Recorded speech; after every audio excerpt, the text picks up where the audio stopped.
اس topic کا title ہے key exchange man in the middle attack. اس ٹاپک کے جو آبجیکٹیوز ہیں، after completing this topic a student will be able to describe the man in the middle attack while performing key exchange. اس ٹاپک میں use ہونے والی جو فگرز ہیں، جو مٹیریل ہے، they have been adapted from the book with the title network security essentials applications and standards. This book was published in 2014 and William Stallings is the author of this book. کی exchange protocol ایک example دیکھتے ہیں. ایک user اے ہے اور ایک user B ہے. both these users they want to communicate with each other. تو جب یہ کمیونیکیٹ کرنا چاہتے ہیں تو جو میسیجز ہیں ان کو وہ انکرپٹ کرنا چاہتے ہیں. تو میسیجز کو انکرپٹ کرنے کے لیے جو سیکرٹ کی ہے they have to exchange this secret key so that they can encrypt their messages. اب یہ جو کی ایکسچینج کا پروٹوکول ہے، اس میں ہم ازیوم کرتے ہیں کہ جو ہمارا یوزر اے ہے وہ کیا کرتا ہے، one time private key x کے کیلکولیٹ کرتا ہے. سملرلی وہ اپنی جو پبلک انفارمیشن ہے وائی اے وہ کیلکولیٹ کرتا ہے اور اس پبلک انفارمیشن کو بی کی طرف بھیج دیتا ہے. سملرلی جو یوزر بی ہے وہ کیا کرتا ہے، وہ بھی اپنی private information x b generate کرتا ہے، وائی بی جو پبلک انفارمیشن اسے کیلکولیٹ کرتا ہے اور وائی بی کو یوزر اے کی جانب بھجوا دیتا ہے. both the users can now calculate the key. اب جو اس کیلکولیشن میں جو نیسیسری انفارمیشن ہے Q and alpha they are publicly available to both the users. تو اگر ہم اس ڈائگرام میں دیکھیں تو یوزر اے اور یوزر اے ایکس اے رینڈملی چوز کرتا ہے such that it is less than Q. پھر وہ وائی اے کو کیلکولیٹ کرتا ہے such that y a is equal to alpha raised to power x a modulo Q. پھر وہ کیا کر سکتا ہے، اپنی وائی کو یوزر بی کی طرف بھجوا دیتا ہے. یوزر بی کیا کرتا ہے، رینڈملی ایکس بی کو سلیکٹ کرتا ہے وچ از لیس دین کیو. وہ کیلکولیٹ کرتا ہے اپنی پبلک انفارمیشن کو y b is equal to alpha raise to power x be modulo q. اب وائی بی کو یوزر بی وائی بی کو کیا کرتا ہے، یوزر اے کی جانب بھجوا دیتا ہے. نا user A and user B both use their public information so that they can generate the common key کے is equal to y b raise to power x a modulo q. User A نے generate کر لی کی کو، user be کیسے generate کر سکتا ہے کی کو، k is equal to Y a raise to power x be modulo q. اب ہم ایک اور کی ایکسچینج پروٹوکول کی ایگزامپل لیتے ہیں. ہمارے پاس ایک گروپ آف یوزرس ہیں اور یہ یوزرس کہاں پہ کنیکٹڈ ہیں، ایک لوکل ایریا نیٹ ورک پہ کنیکٹڈ ہیں. Each generate a long lasting private value X I user I کی and calculate a public value Y I. اگر یہ جو پبلک ویلیوز ہیں ان سب کو ہم اکٹھا کر کے کیو کو اور الفا کو we store them in some central directory.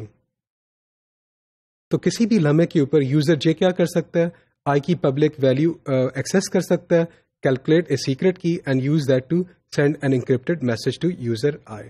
That's so simple. If the central directory is trusted, then this form of communication provides both confidentiality and authentication. لیکن اس ٹیکنیک میں ایک پرابلم ہے اور یہ پرابلم یہ ہے کہ it does not protect against the replay attacks.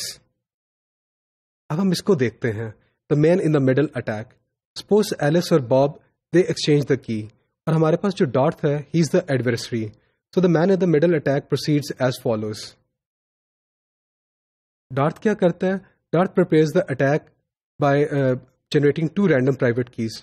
ڈارتھ نے اپنی دو رینڈم کیز جنریٹ کی XD1 and XD2 and then computes the corresponding public keys YD1 and YD2. Alice کیا کرتی ہے، Alice transmits Y A to Bob, اپنی جو public کی ہے وہ باب کی طرف بھجوا دی. ڈارتھ کیا کرتا ہے، وہ انٹرسیپٹ کرتا ہے وائی اے کو اینڈ ٹرانسمٹس YD1 ٹو باب.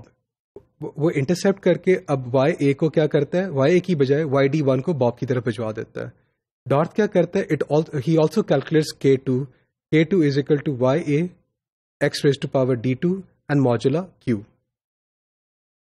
باب کیا کرتا ہے، Bob receives YD1 and calculates K1 is equal to YD1 raise to power x be modulo Q.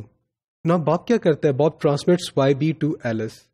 اب ڈارتھ کیا کرتا ہے، YB کو پھر انٹرسیپٹ کر لیتا ہے and transmits YD2 to Alice instead of YB. تو Darth calculates K1 is equal to YB raise to power XD1 modulo Q. Finally Alice کیا کرتی ہے، Alice receives YD2 and calculates K2 and K2 is equal to YD2 raised to power XA modulo Q. اب اس point کے اوپر آ کے کیا ہو گیا، باب اور ایلس وہ ایک دوسرے کو سمجھ رہے ہیں کہ وہ کیا کر رہے ہیں. انہوں نے ایک سیکرٹ کی کو ایک سیکیور فیشن میں ایکسچینج کر لیا ہے، لیکن انفیکٹ ہو کیا رہا ہے؟ اس جو پروسیجر ہم نے ابھی دیکھا ہے اس میں ہوا یہ ہے کہ باب اینڈ ڈارتھ وہ ایک سیکرٹ کی K1 کو شیئر کر رہے ہیں. ایلس اور ڈارتھ کیا کر رہے ہیں؟ K2 کی سیکرٹ کی کو شیئر کر رہے ہیں. اب جو فیوچر کمیونیکیشن ایلس اور باب کے درمیان میں ہوگی وہ کیسے ہوگی؟ Let's see. ایلس کیا کرے گی؟ ایلس ایک میسج M جنریٹ کرتی ہے اور وہ انکرپٹ کرتی ہے K2 کے ساتھ. اس K2 کے ساتھ اس نے انکرپٹ کیا اور اس انکرپٹڈ میسج کو بھجوا دیتی ہے. ڈارتھ کیا کرتا ہے؟ اس انکرپٹڈ میسج کو ریسیو کرتا ہے، ڈیکرپٹ کرتا ہے and he can recover M. تو وہ M کو ایزیلی لرن کر سکتا ہے. ناؤ ڈارتھ کیا کرتا ہے؟ ڈارتھ سینڈز باب دا میسج K1 کے ساتھ انکرپٹ کرتا ہے، اسی میسج کو یا ایک آلٹرڈ میسج کو کیا کرتا ہے؟ وہ انکرپٹ کرتا ہے and Darth sends the message to Bob. Now in the first case Darth simply wants to eavesdrop on the communication. جو پہلی بات ہے جس میں سمپلی اس نے میسج M کو ریسیو کیا کہ K1 کے ساتھ اس نے انکرپٹ کر دیا. اس میں وہ سمپلی کیا کر رہا تھا؟ کمیونیکیشن کو ایوز ڈراپ کر رہا تھا اور آلٹر نہیں کرتا. لیکن ان دا سیکنڈ کیس ڈارتھ کیا کر رہا تھا؟ اس میسج کو بھی ماڈیفائی کر رہا تھا اور اس میں اس نے M ڈیش میسج کو M ریسیو کیا ایلس سے اور M ڈیش جنریٹ کر کے آلٹر کر کے اب وہ باب کی طرف بھجوا رہا ہے. یہ جو man in the middle attack ہے اس کو ہم یہاں سے بھی ایکسپلین کر سکتے ہیں اس ڈائیگرام میں. Alice, Darth and Bob. Alice نے private key x a generate کی، پبلک کی جنریٹ کی YA is equal to alpha raise to power XA modulo Q، اور اس نے جنریٹ کر کے ایلس نے ڈارتھ کی طرف بھجوا دی. ڈارتھ نے کیا کیا؟ دو پرائیویٹ کیز جنریٹ کی XD1 اینڈ XD2 اور ان کی پبلک کیز YD1 اور YD2 کو بھی اس نے کیا کیا؟ جنریٹ کر لیا. اب اگر آپ اس ڈائیگرام میں دیکھیں تو ڈارتھ کیا کر رہا ہے؟ YD2 کو بھجوا رہا ہے ایلس کی طرف اور YD1 کو بھجوا رہا ہے باب کی طرف. تو یہ دو پبلک کیز ہیں باب اور ایلس نے ریسیو کر لی ہیں. پھر ڈارتھ کیا کرتا ہے؟ سیکرٹ کی K2 کو جنریٹ کرتا ہے is equal to YA XD2 modulo Q and then he also calculates the secret key K1 K1 is equal to YB raise to power XD1 modulo Q. اب باب اور ڈارتھ کیا شیئر کر رہے ہیں؟ K1 کو شیئر کر رہے ہیں اور ایلس اور ڈارتھ شیئر کر رہے ہیں K2 کو شیئر کر رہے ہیں. The key exchange protocol is vulnerable to such an attack. جو man in the middle attack ہے اس کو ولنریبل ہے. So because it does not authenticate the participants کو یہ اتھینٹیکیٹ نہیں کرتا. So this can easily happen. The man in the middle attack can easily happen. تو اس ٹاپک میں ہم لوگوں نے کی ایکسچینج پروٹوکولس کو دیکھا اور مین ان دا مڈل اٹیک کو سمجھنے کی کوشش کی ہے.